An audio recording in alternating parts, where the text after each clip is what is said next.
Steve Jobs was an astonishing presenter because he informed, inspired, and entertained. In this article, 11 techniques outlined from one presentation, the iPhone launch in 2007. If your presentation is tomorrow and you only have time to incorporate a few ideas, then spend few minutes to watch this video. Express your passion. Steve Jobs was passionate about design. He absolutely loved his new product, and he wore his enthusiasm on his black mock sleeve. "It looks pretty doggone gorgeous," he said with a big smile after showing the iPhone for the first time. Jobs often used words such as cool, amazing, or gorgeous because he believed it. Your audience is giving you permission to show enthusiasm. If you're not excited about your idea, nobody else will be. Create a Twitter-friendly headline. Jobs used a technique I've labeled the Twitter-friendly headline, a one-sentence summary of a product that perfectly captured the main message he wished to deliver. Shortly after showing the new phone, Jobs proudly proclaimed, "Today Apple is going to reinvent the phone." The headline, "Apple reinvents the phone," was the only sentence on the slide. He repeated the headline several times during the presentation. Stick to the rule of 3.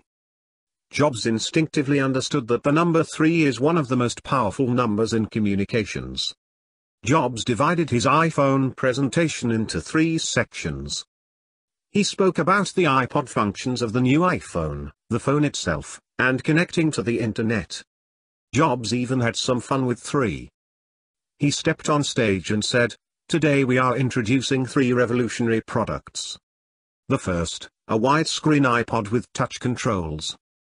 The second, is a revolutionary mobile phone. And the third is a breakthrough internet communications device." As the audience applauded, Jobs repeated the 3 products several times. Finally he said, "Are you getting it? These are not 3 separate devices, they are one device and we are calling it iPhone." Introduce a villain. All great stories have a hero and a villain. A Steve Jobs presentation was no exception. In 2007, why did the world need another mobile phone, especially from Apple?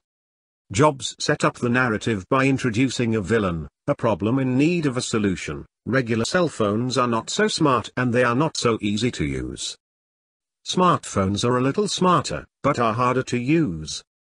They are really complicated. We want to make a leapfrog product, way smarter than any mobile device has ever been and super easy to use. Sell the benefit. After expanding on the villain, the problem, Jobs introduced the hero, the benefit. The benefit included the new multi-touch user interface. According to Jobs, it works like magic. You don't need a stylus. It's far more accurate than any touch display that's ever been shipped. It ignores unintended touches. It's super smart. You can do multi-finger gestures on it. And boy have we patented it.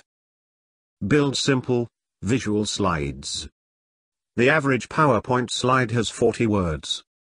In the first 3 minutes of Steve Jobs' iPhone presentation, he uses a grand total of 19 words. Those words are also distributed across about 12 slides. Tell stories. Before Jobs revealed their new phone, he spent a moment to review the history of Apple, telling a story that built up to the big event. In 1984, Apple introduced the first Macintosh. It didn't just change Apple. It changed the whole computer industry. In 2001, we introduced the first iPod. It didn't just change the way we all listen to music. It changed the entire music industry. Stories can be brand stories, customer stories, or personal ones. Prepare and practice excessively. The clicker snafu that I just described teaches another great lesson for all presenters. Jobs casually laughed off the glitch, told a story, and got back to his presentation when his team resolved the issue. He never missed a beat and certainly didn't get flustered. Jobs was legendary for his preparation. He would rehearse on stage for many hours over many weeks prior to the launch of a major product. He knew every detail of every demo and every font on every slide. As a result, the presentation was delivered flawlessly. Hours and hours of practice made Jobs look polished, casual, and effortless. Avoid reading from notes. The introduction of the iPhone lasted about 80 minutes. Not once did Jobs read from a teleprompter or note cards. He had internalized the content so well that he didn't need notes. During the demos, however, he did have a very short list of bullet points hidden from the audience's view. Those bullets served as reminders and they were the only notes he relied upon. Have fun. When Jobs first told the audience that Apple was going to introduce a mobile phone, he said, "Here it is." Instead of showing the iPhone, the slide displayed a photo of an iPod with an old-fashioned rotary dial on it. The audience got a kick out of it, laughing and clapping.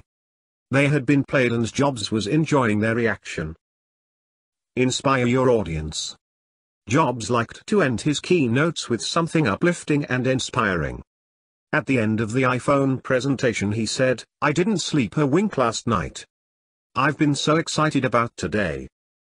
Steve Jobs educated, entertained, informed, and inspired his audiences in every presentation. So can you. It takes work, planning, and creativity, but if someone is willing to listen to your ideas, it's worth the effort to make it great. It's our endeavor to coach and develop young talent. Please share, like and comment to connect more. Feel free to share your feedback and comments at support@compasspoint.co.in.